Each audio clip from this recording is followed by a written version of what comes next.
আগামী ডিসেম্বরের মধ্যেই জাতীয় নির্বাচন হওয়া উচিত বলে মনে করেন সেনাবাহিনী প্রধান জেনারেল ওয়াকারুজ্জামান।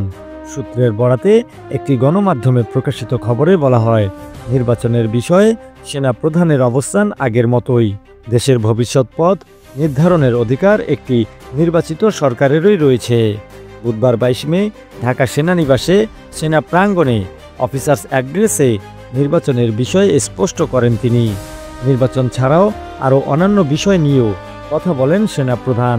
এই বিষয়গুলোর মধ্যে করিডোর, বন্দর সংস্কার সহ সমসাময়িক বিভিন্ন বিষয় রয়েছে। ঢাকার অবস্থানরত সেনাবাহিনীর বিভিন্ন পর্যায়ের কর্মকর্তারা এতে অংশ নেন। অন্যান্য অঞ্চলে থাকা কর্মকর্তারা ভার্চুয়ালি যুক্ত হন।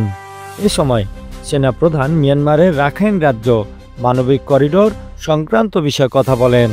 তিনি বলেন, রাখাইন রাজ্য মানবিক করিডোর বিষয়ে সিদ্ধান্ত কেবল নির্বাচিত সরকার থেকেই আসতে হবে এবং তা বৈধ প্রক্রিয়া অনুসরণ করেই হতে হবে। এখানে জাতীয় স্বার্থ দেখতে হবে। যাই করা হোক না কেন, রাজনৈতিক ঐক্যমতের মাধ্যমে সেটা হতে হবে। মব ভায়োলেন্স বা উচ্ছৃঙ্খল জনতার সংঘবদ্ধ বিশৃঙ্খলা বা আক্রমণের বিরুদ্ধে কঠোর বার্তা দিয়েছেন জেনারেল ওয়াকারুজ্জামান। তিনি বলেন, আইন শৃঙ্খলা পরিস্থিতি নিয়ে সেনাবাহিনী আরও কঠোর অবস্থানে যাচ্ছে। সংঘবদ্ধ জনতার নামে বিশৃঙ্খলা বা সহিংসতা আর সহ্য করা হবে না। এছাড়া চট্টগ্রাম বন্দরের নিউমোরিং কন্টেইনার টার্মিনাল এনসিটি পরিচালনার দায়িত্ব বিদেশিদের হাতে দেওয়া নিয়ে সাম্প্রতিক আলোচনা ও বিতর্কের বিষয়েও কথা বলেছেন ওয়াকারুজ্জামান। সংস্কার প্রসঙ্গে সেনাপ্রধান বলেন, কি সংস্কার হচ্ছে, কিভাবে হচ্ছে এ বিষয়ে তার কিছু জানা নেই। এই বিষয়ে তার সঙ্গে কোনো পরামর্শ বা আলোচনা করা হয়নি। তবে তিনি এটাও বলেছেন, অন্তর্বর্তী সরকারকে আমরা সহযোগিতা করছি, সহযোগিতা করে যাব।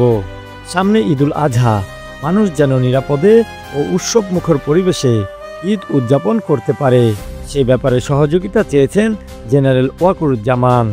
সেনাপ্রধান তার বক্তব্যে আরও স্পষ্টভাবে উল্লেখ করেন, বাংলাদেশ সেনাবাহিনী কখনোই এমন কোনো কার্যকলাপে যুক্ত হবে না যা জাতীয় সার্বভৌমত্বের জন্য ক্ষতিকর। তিনি সব পর্যায়ের সেনা সদস্যদের নিরপেক্ষ থাকার এবং ভবিষ্যতের নির্বাচনী দায়িত্ব সততা ও নিষ্ঠার সঙ্গে পালনের নির্দেশ দেন।